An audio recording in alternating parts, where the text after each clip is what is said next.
Hi, I'm Jake, 38, and 8 months ago, my own mother told me I was no longer her son, and I believed her. It started in the middle of my divorce. My wife had been cheating with her personal trainer. 8 months. I had the receipts, the messages, the hotel bills, everything. When she filed for divorce, my lawyer said, "This'll be the easiest fault-based case I've ever seen." I thought that'd be the end of it. I was wrong. Because my own mother, decided to take her side. She and my ex had always been close. Like too close. Matching brunch selfies, girls' weekends, texts every day. My mom used to joke. Finally, a daughter I actually like.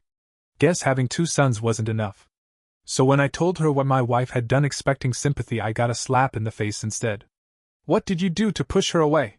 She said it just like that while sipping coffee at her kitchen table, like I'd misplaced her favorite candle instead of exposing an 8-month affair. "She was lonely," she said. "You're always working." "I was working to pay for her lifestyle," I said. But that didn't matter. Nothing I said mattered. "She made a mistake," my mom said. "You need to forgive her and fix it." Fix what? The marriage my wife nuked from orbit? Nope. According to my mom, I was the problem. So I walked out. Thought that'd be it. Then my lawyer called. Said my wife's legal team had submitted a wild settlement request, half my 401k, full house equity, $4,000 a month in support, and my damn boat. "Oh," he added casually. "Your mom's been talking to her lawyer." I froze. "What?" "She offered character testimony," he said. "Against you." Turns out my mom had written a 5-page letter describing me as emotionally abusive, financially controlling, the whole playbook. Stuff she knew wasn't true. Stuff she pulled from thin air because she couldn't handle the fact that her favorite brunch buddy was also a lying, cheating fraud. So I blocked her. No calls, no emails, no monthly support payments. That's right, I'd been sending her $2,500 a month since my dad died, for 12 straight years. Over $300,000 total. When she called 3 months later begging for help with her mortgage, I reminded her of her own words. "You don't have a son." And I hung up. That was only the beginning. She called from my sister's phone next. I answered by accident. Her voice tight, trembling. "I need to talk to you." "No, you don't. I'm going to lose my house. The bank is threatening foreclosure." "Sounds tough," I said. "How can you be so heartless? I'm your mother." "No. You had a son. You said it yourself." "I was trying to help," she cried. She needed someone on her side. She needed a lawyer. Not a second mother. She went quiet, like she hadn't expected me to talk back. That was always the dynamic. She talks, I fix. She demands, I deliver. For 12 years I gave her $2,500 a month like clockwork. Mortgage, groceries, her weekly manicure. Never missed a payment. Never even got a thank you. And the minute I needed her, she sided with my ex. "I'm not the villain here," she snapped. "You wrote a letter calling your own son abusive. That's not just a mistake. That's war." She cried harder. I hung up. That week, mediation began. My ex showed up with her trainer boyfriend. Yes, that guy. The one she cheated with. The one who apparently thought he was now part of the legal process. My lawyer leaned over. "This helps us." "How?" "Judges hate public messes. It makes her look unstable." And it got better. In discovery, we found out my ex had siphoned almost $9,000 from our joint grocery account into a secret stash. She'd been hiding it in a separate bank. For smoothies? Pilates? A deposit on a new life? Judge sanctioned her lawyer. My lawyer smiled. But then came the real gut punch. The letter. 5 pages. My mom had gone full soap opera. Described me as cold, distant, ungrateful. Claimed I'd isolated my ex, limited her spending, tried to control her life. "They're saying you monitored her bank statements," my lawyer said. "She ran up $15,000 in credit card debt in 6 months. I asked her to use a budget." "And the emotional isolation?" "She stopped seeing her friends because she was busy having an affair." He whistled. "This is so biased it actually helps you." I didn't care. All I could see was my mother's handwriting, neatly outlining a fantasy where I was the villain and her precious ex-daughter-in-law was Snow White in yoga pants. I canceled the monthly payments that night. Blocked her. Blocked my sister. Shut the door on all of it. I thought the storm had passed. It hadn't. The storm came with backup. My sister's husband called me next. You need to help your mom. No, I said. I don't. She's losing the house. She's crying every night. She has nowhere to go. She had $300,000 of my money and chose to spend it like it would never run out. She also chose to betray me. Actions, consequences. She made a mistake. No, I said. A mistake is forgetting to pay a bill. She wrote a 5-page character assassination to a judge. He huffed. She's moving in with us. Okay. That's all you've got? Just okay? You volunteered. I didn't. My sister called next, furious. She's miserable. Can't sleep. Has nothing. She had a son who took care of her for a decade. She traded him for lunch dates and delusions. You're punishing her. I'm letting her live in the world she chose. That month, the divorce finalized. The court sided mostly with me. I kept the boat. Got 60% of the house equity. Paid lower spousal support. My ex got a wake-up call instead of a payday. She tried one last guilt trip outside the courthouse. You're making your mom homeless. No. She did that herself. She picked a side, and now she gets to live with it. She was just trying to help me. Yeah. And now either of you has a house. Call it poetic. That night, she texted from a new number. You're heartless. Blocked. My sister's husband called again 2 weeks later. She's destroying my home, he said. My marriage is falling apart. Then kick her out. She has nowhere.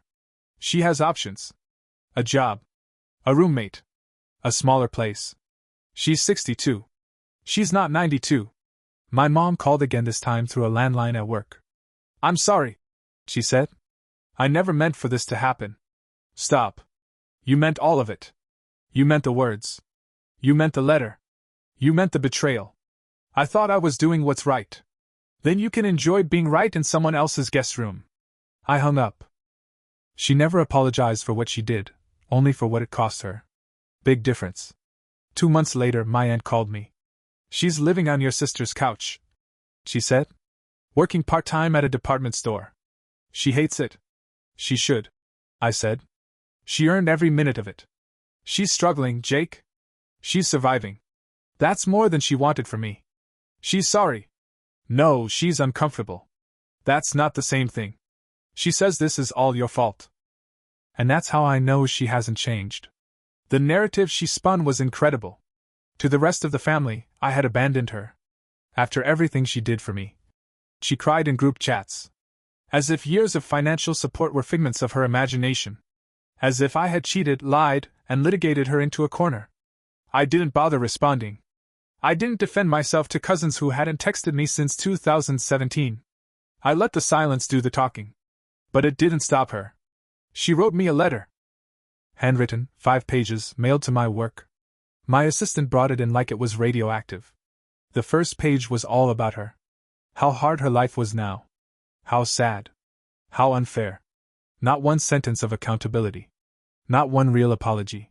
Just pity, manipulation, and more of the same entitlement that made her think siding with my ex was ever okay. I shredded it. My sister called the next day, livid. You didn't even read her letter. I read enough. She's your mother. No, I said. She was my mother. Then she told me she wasn't.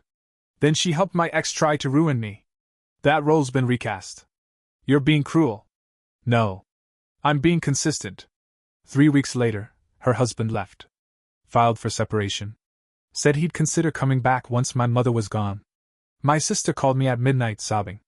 This is your fault. No, I said calmly. You brought her into your home. You knew what she was capable of. She's doing to your marriage what she tried to do to mine. She has nowhere. Then maybe she'll finally look inward. Click. I didn't hear from her again for a while.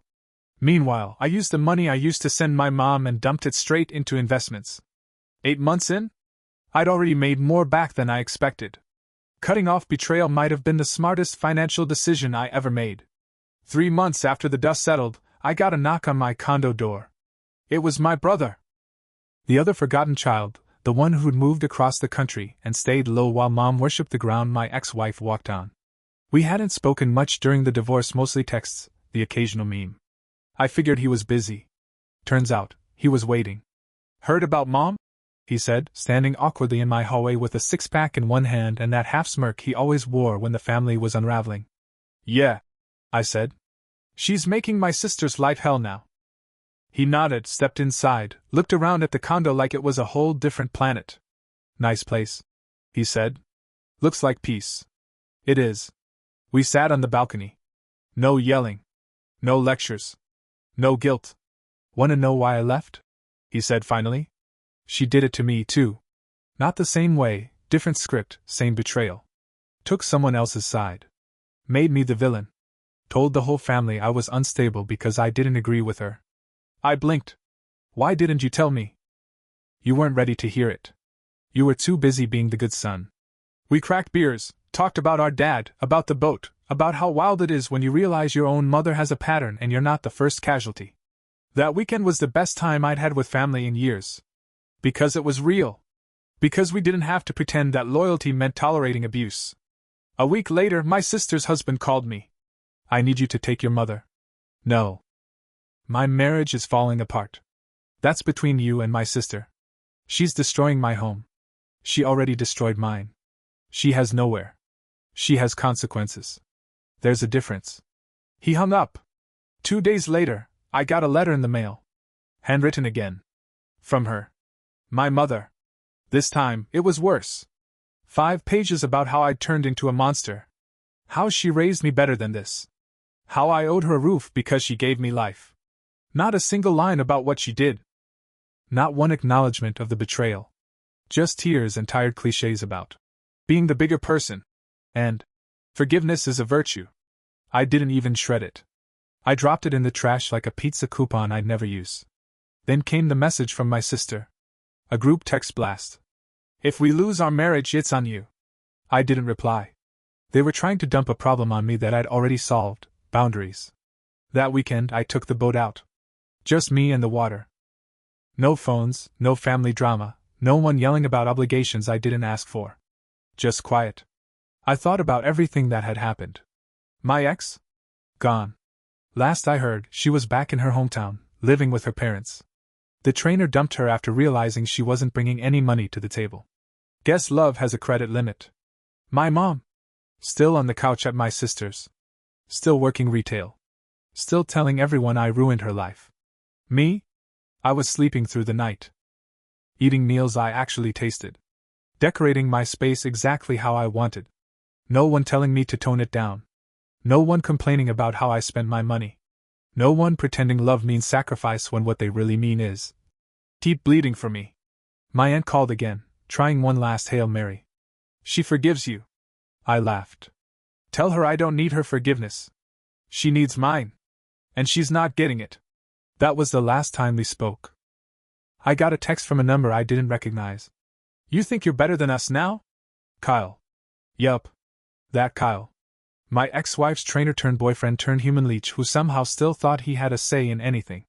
I blocked the number without blinking. But not before reading it twice just to let it register that even months later, my ex's camp was still circling the drain while blaming me for the plumbing. But here's the thing, the real message wasn't from Kyle.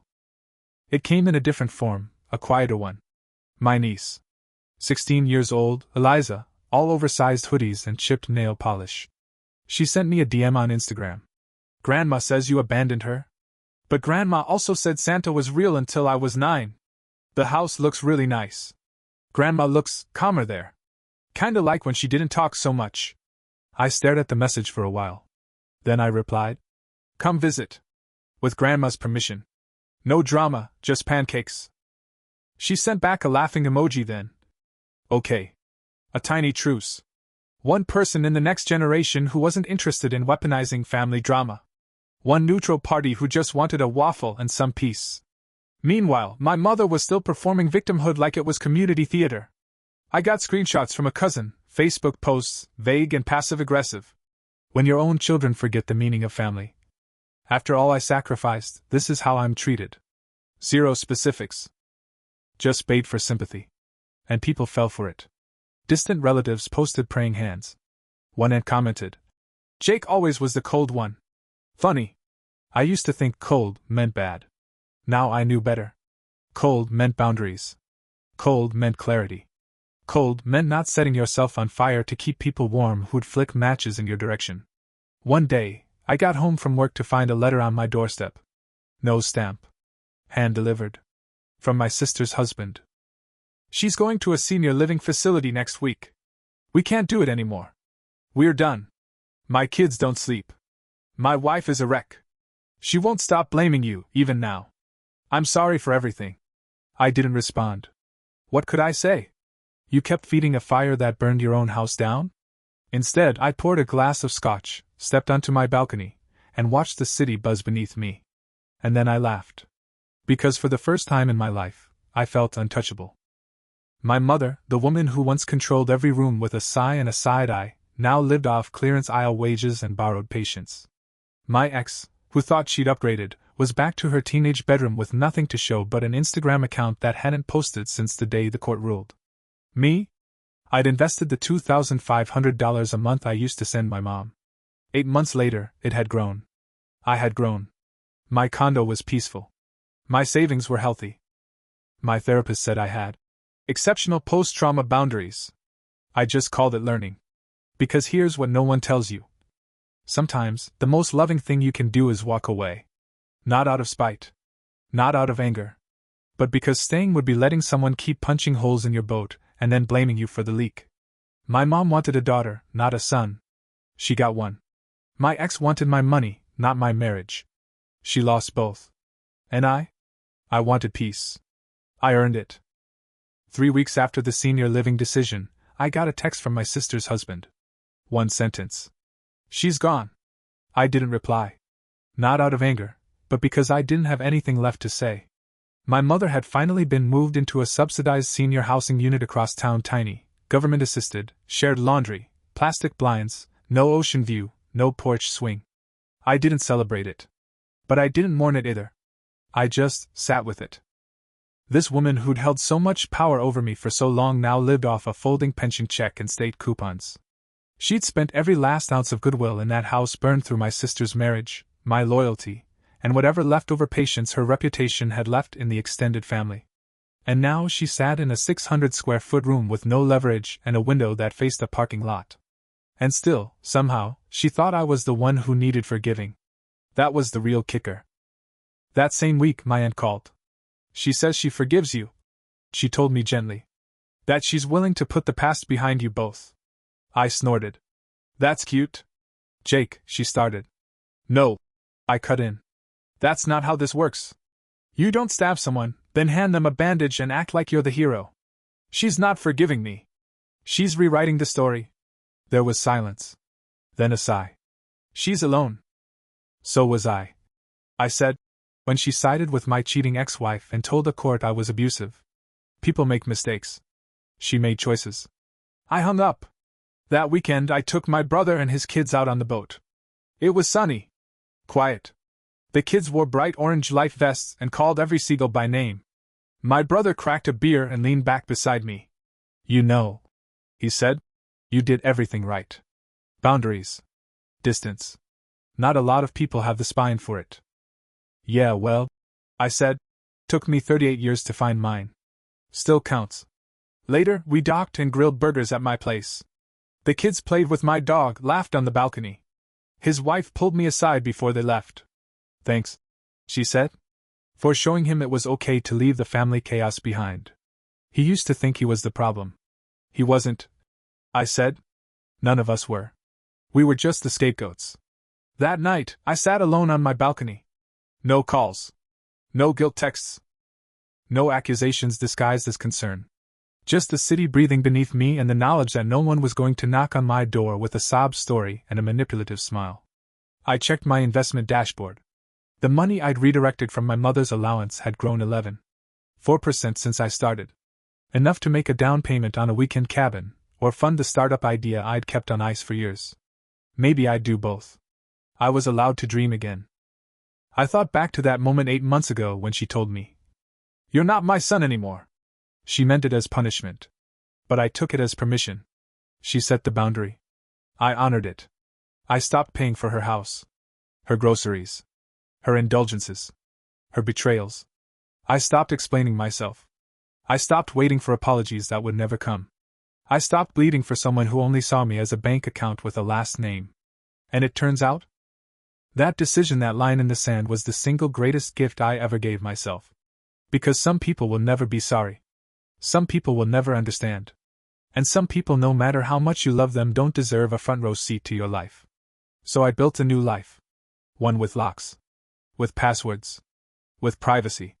With people who respected the door instead of barging through it. And it was quiet. Gloriously, unapologetically quiet. 8 months since she said, "You're not my son anymore." And I've come to realize those were the kindest words she ever gave me. Not because they were true, but because they set me free. My life now? I wake up in a condo I chose, filled with furniture I bought, in a city I love.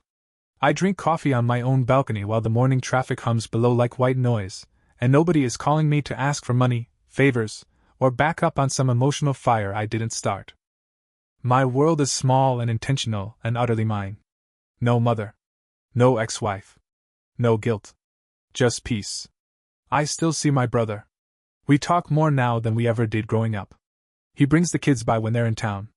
We grill, we sail, we laugh, we leave the past where it belongs. He doesn't ask me about Mom. He doesn't need to. He already knows. He lived it. My sister? Radio silence since her husband walked. Word is, Mom's now splitting time between her sad beige apartment and sleeping on my sister's futon. My sister tried to guilt me into taking her once. I didn't answer. Last I heard, she was on antidepressants and blaming me for her marriage falling apart. Because of course she is. In our family, I was always the one who was supposed to absorb the damage. Never allowed to return it. But I'm not that person anymore. A few weeks ago, I got an email. Subject line: dinner? It was from my mom. No salutation, no warmth. Just 5 lines. Jake, I'd like to talk. I think enough time has passed. Maybe we both said things we regret. You'll always be my son. Let me know. I read it once. Then deleted it. Because no, I won't always be your son. You made sure of that when you testified against me in court.